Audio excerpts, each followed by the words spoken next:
I got kind of a lazy eye, so I'm kind of like I could be looking over this way, and I would. One of your eyes is more productive than the other. Yeah. Just kidding. You just ruined the mark. What is up? Do your intro. But you're interviewing me, so it's your intro. They don't know that yet. Hey, what's up, guys? And go. Hello, ladies and gentlemen. Is that what we say? I'm Jeff Hofer, here with Scotty Prusha. How are you doing?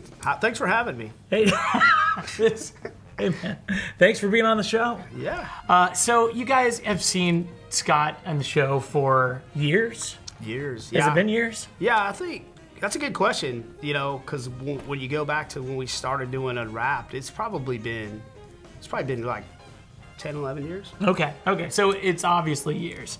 So I thought it'd be fun, because I don't know if this has ever been done, or if it has been done, when it was done, but I'm going to interview Scotty here so we can get the inside info on this guy, because, he just hosts the show and interviews other people, and so I figured it'd be fun for you guys to hear about this guy. Yeah.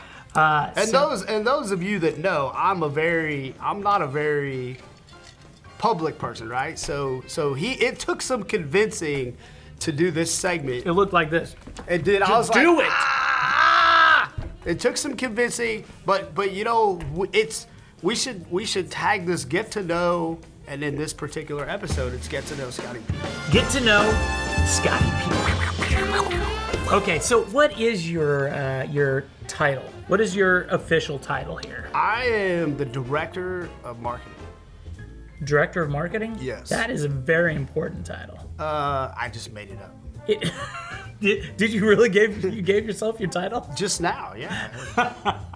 Is it director of sports marketing? Is that the official title, or? That's a good question, because I do a lot more than sports, because obviously we have entertainment properties. So I probably am entitled sports marketing director, but I just say marketing director. Okay. I like it. It's clean. It is. How long have you been at Panini? I'm a day one. I'm a day oneer. So for those that don't know, Panini America. Panini America day one. But for those that don't know, I work for Donruss, and so I am been with the company overall for 21 years. Good night. That's incredible. To be with a company for more than 10 years these days is impressive. It is, yeah. But that's, it's funny you say that, 10 years, is because that's about when Panini bought Donruss. So 2009, right? Yeah. So it's been like 10 with Donruss, 10 now with Panini, or so, give or take. Are you a card collector?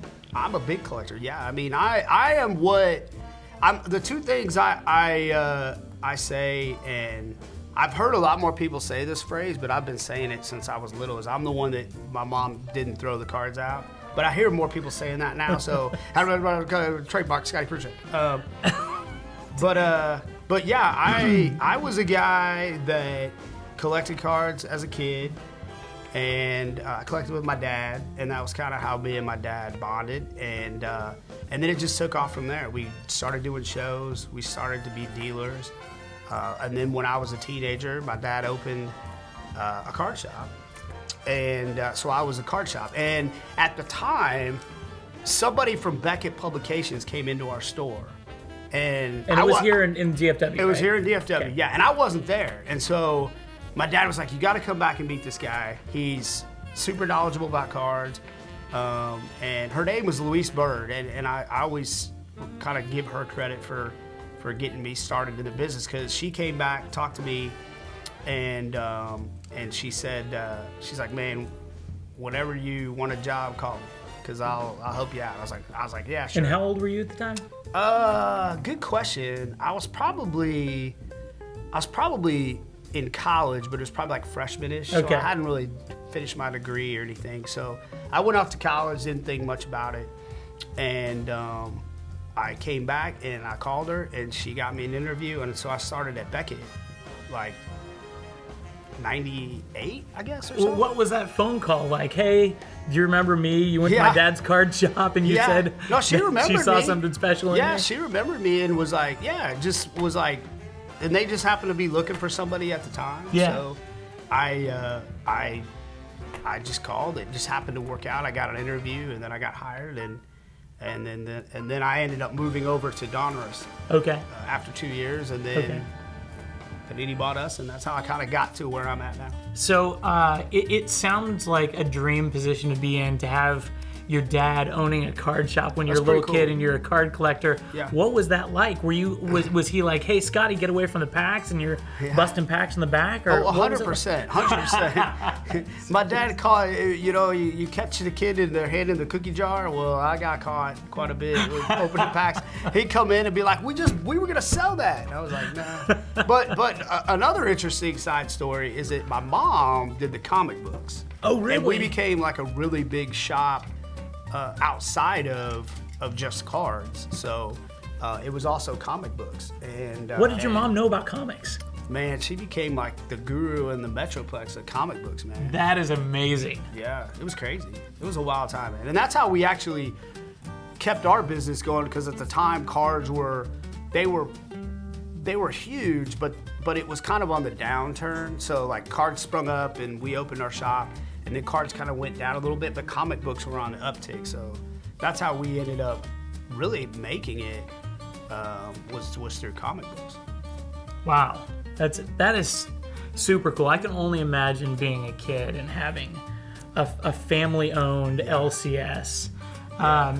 So Scotty and I share an office. So when you're the new guy in the company, you're always like, man, I hope I've got some things in common with the people I sit around and I'm working with on a daily basis. And so Scotty and I quickly realized we have the same favorite baseball player of all time. Yes. It's George Brett for Yes. both of us. How did you become a fan of George Brett?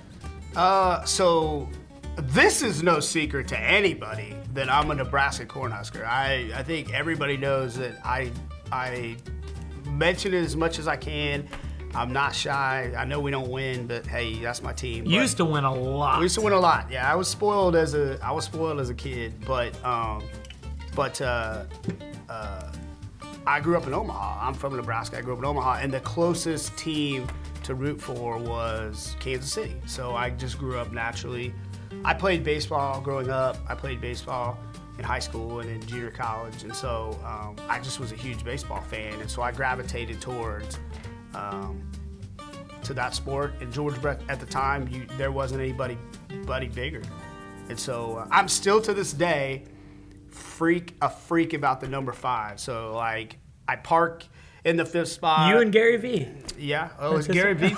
Is he? I don't know. It's a random joke for anybody who is a Gary Vee follower. My daughter is number 5. I was always number 5 in sports. Number 5 is my thing because of George Brett. So. An interesting fact about Scotty, if I can steal your thunder for a moment. Yes, he played college baseball, but he was better at hockey than he was baseball. That's true. I was gonna say I played junior college. I mean, still college. It's still college. It still has the word college in it, but I wasn't like any. My wife was better than I was, so my wife played at hockey. No, she played. She could have played hockey. Really? No, she played. Pretty awesome. She played soccer, and she was much better than I was. But don't tell her. So, tell me about the different positions you've held at Panini. Like, where'd you start? You said you came over from Donruss. Yeah. That's an interesting one too, because when I came over, I started in technically what we would call acquisitions. Okay. And so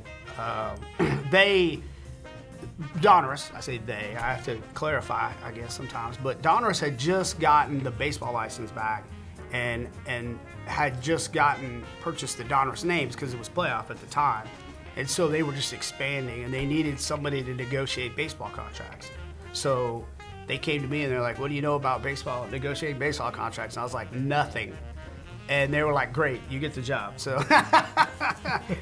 What was that like? It was wild. It was wild because I always remember the first deal I ever did, and I'll give a shout out to my man. I hadn't talked to him in a while, but Casey Close, who was Ben Sheets' agent, that was my first deal that I ever did. So I just picked up the phone and all shaky voice called Casey Close, and the big time agent was like, I want to do a deal with Ben Sheets.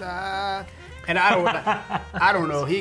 I could have paid him, $1,000 an autograph. I would have been like, okay, done. I mean, because I had no negotiating skills at all, man. I just was greener than green. But I studied up, and I learned, and I did that for quite a few years.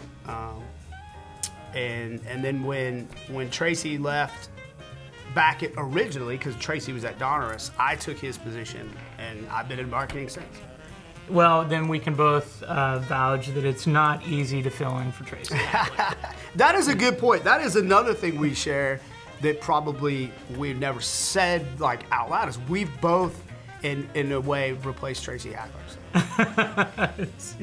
Not easy. Certainly not my position. Tracy leaving has been one of the best things for both of us. I mean, shout out to Tracy. Right? Okay. Okay. Well, have you ever worked in customer service here? Funny, yes, I have. I actually have. There was a brief window where we were going through some organizational changes, and our boss, Jason Howard, said, I need you to go back and run customer service. So I was back there for a couple months, and I ran customer service for a couple months. Customer service is, obviously it comes up a lot. It is a tough place to work in any company, frankly. It's very tough. But what would you communicate to the audience that might give them some more feelings of empathy towards customer service? Like, it's got to be difficult, right? It's incredibly difficult. It's incredibly challenging, and I mean the biggest advice or whatever that I can say would be just, I mean, they're people too, right? I mean, and they're trying the best, and they are very. That group that we have is great, and they're very passionate, and they want to help, but they're trying as best they can, and that's it. I guess that's really the biggest takeaway that I got when I went back to customer services, is you just try to help anybody as much as you can, but just know that you're just a person too that's trying to help. Every ticket is a little bit different, I'm sure. Yeah. So you've been to how many nationals at this point in time? I couldn't even tell you. A dozen more? Yeah, probably. I've been outside of maybe the pandemic. I think I've been to every one of them in the last 15, 20 years. 17 years. What is the craziest thing you've seen at a national? Man, that's a great question. I mean, I've seen a lot of crazy stuff. I can imagine. I guess probably the craziest thing that I ever did is back when we first started to do Rapper Redemption stuff. There was a show that we went through all of our stuff on like the Wednesday night preview, and it was just it was like there were so many people in our booth that it was chaos, and our stuff was all gone, and we just looked around like when the show was over Wednesday night, and we're like, oh my God, I can't believe that just happened, and oh my God, what are we gonna do the rest of the week? Explain the Rapper Redemption to people that aren't familiar with it. I mean, the Rapper Redemption in general is you go buy our product in the show, you bring it back to our table or our booth, and you get something special. Well, that year, I don't know exactly why, but we just hit it right. And I mean, this was like 2005, 2007, in that range. And so, like, it wasn't even packs or special whatever. It was just like stamped cards. But like, we went through everything we had, and we just couldn't. I mean, people were just giving out cards as fast as we could give them out.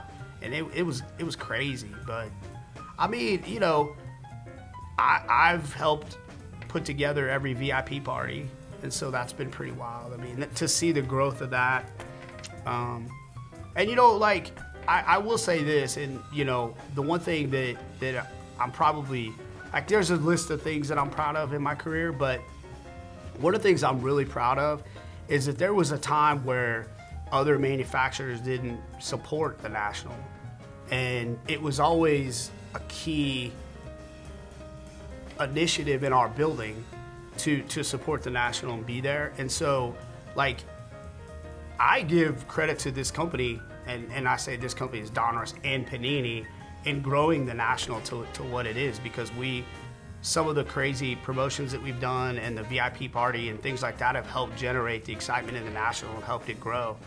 And I'm kind of proud of that. I mean, that's pretty cool. Of all the industries you could work in, Why the hobby? What's kept you in it? And that's a great question. I mean, you know, I've gotten to do so many cool things, and I've gotten to experience a lot of cool stuff. And I guess what's the most exciting thing to me is it comes back to a fundamental, very basic thing, which is 2.5 by 3.5. And that's, to look back on it, that's how my whole life has been defined, really, is 2.5 by 3.5. And I could go and do other things, and I've thought about it and said, man, what could I go do and blah, blah, blah, blah. And then I look down and see a card sitting there and go, I don't want to be anywhere else. Yeah, I relate to that. What, this is something we joke about in the office, but what's your favorite Panini conspiracy theory? Because I know you've heard them all. You did mention that to me, and I think my answer was I'd like to hear what some of the conspiracy theories are, because none of them exist, right? Like, I guess it's like the conspiracies that are out there. It's like everybody wants to think that there's other stuff happening. It's more fun to just really believe not. that. And you just, like, I guess I would answer that question by saying we are some of the most boring people that you ever meet. Even though we come across as being exciting, so all the conspiracies you might think aren't true just because they're not. I mean, there's not. There's not. That one always makes me laugh. Man, you've done a ton of signings. You met a ton of players. You were involved in contracts at one point in time. Yeah. Who have you worked with? I always love to know this with people that have a lot of interaction with professional athletes or celebrities, but who have you worked with or had an event with that was super cool? Yeah, I get asked that a lot. I really do. Like, that's probably the number one question I get. And I kind of, it changes because I meet somebody else and I go, wow, that's really cool. So I kind of have a handful of guys that I really like. And, give us some of those names. Like, and you know, I say this because some of them, like, I have connections with and I've gotten to know and stuff like that. So, you know, probably one of the top guys that I've got that I would say on my list is Ricky Williams, just from a standpoint that, funny story, and I told Ricky this, he was laughing, but like, I started my job and I'm like I was saying earlier, greener than green. I hadn't even really met a professional athlete ever. And other than, you know, going and getting their autograph at the ballpark or whatever like that. And so I sat next to Tracy and Nick Mativich, who has been with the company just as long as we have. And Nick would talk to Ricky, and he said, oh, Ricky's going to come by and get his check. And I was like, Ricky Williams? I'm like, Ricky. And at the time, Ricky was as big as they got. Like, this was probably it's probably 2000 or 2001, and he's as big as you could get in sports. Huge. Just came out of UT, is that? Yeah, and sure enough, he come walking through the door, and he just looked around, and he came over and he sat at my desk, and I'm just like, I'm in awe. I'm like, Ricky's sitting at my desk, and he continued to sit there all day and open packs of cards like all day, and it was just every pack he just wanted more product, and he just sat there and it was just the coolest feeling. And he signed a card for me on the way out, and I still have that card. And I always kept it, and I thought that was pretty cool. And then since then, we've just done so much together that I've actually kind of gotten to know him, and he's such a great dude. So he's probably, you know, from just a personal standpoint, one of my favorites.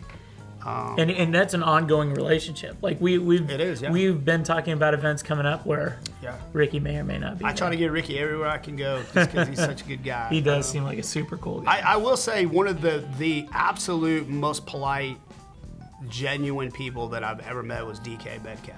Really? Yes. And DK, if you watch this, I told you to stop calling me sir, but he was raised that way, and I said, you don't have to call me sir, but that's the way he was raised, and he's very cool, man. And he was one of my all-time favorites. But I mean, there's so many guys that you have interactions with that you grew up idolizing, that you just meet, and you're just in awe that you're standing next to them. Not just from a like autograph standpoint, but like you're really like standing next to Allen Iverson or, you know, George Brett, whatever. You grew up idolizing these people, and you're just, now you're working with them, and it's pretty cool. That's what, to me, is the coolest thing. Let me set up some scenarios. So, who's the player you would most want to have come over and have dinner with you and your family? Me and my family? Ricky Williams. Ricky Williams. Who would you most want to sit at a bar with and have a beer with? George Brett. George Brett? Yeah. Love that. I bet he'd be fun to have a beer with. Who would you want to go into business with? That's a really good one. Cal Ripken. How about that? That's awesome. Cal is a very savvy business guy. I didn't know that. Like, he's always doing stuff, and he'd be a guy that I wouldn't mind working with, like, business-wise. Yeah. And then let's see, who would you want to be your personal bodyguard? That's another good one. Boban. I mean, you see him in John Wick. Wants to be... I mean, he's awesome. I mean, Boban, and he'd be fun. He'd be cool to hang out with, and he's big. And you see him in John Wick, he could take care of me and make sure I stay out of trouble. Who would you want to play video games with? Shaq. Nice. Shaq. I watched him at an event play video games, and he's probably about as fun as it gets. So if you could change one thing about the hobby, what would it be?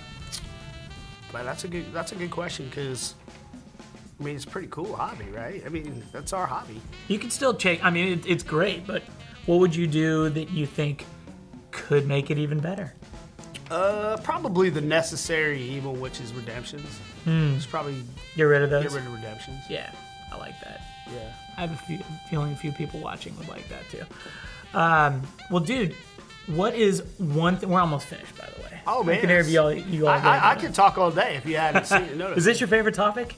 Myself is my favorite topic, 100%. I mean, if you know me, there's nothing else I'd rather talk about. What is something that would surprise the audience to know about you? Did I have all my teeth? Yeah. Hockey player again. This stuff happens. It does happen. Well, dude, I just want to say this, man. I have big shoes to fill, as I am reminded every day, filling in for Tracy. You and I are in an office together, man. I'm really grateful to have this opportunity to work with you, and I think we're gonna have a great time. So I just want to say thank you for making being a new guy way more fun, and you made it way easier for me around here. So I appreciate you, and I know the folks watching appreciate everything you brought to this show and that you bring to Panini especially. And I can tell you guys, Scotty has his hands in a lot of stuff behind the scenes, and y'all have no idea how much this guy does around here. So I'm grateful, and I know that the entire company is grateful for you, buddy. Well, thank you, man.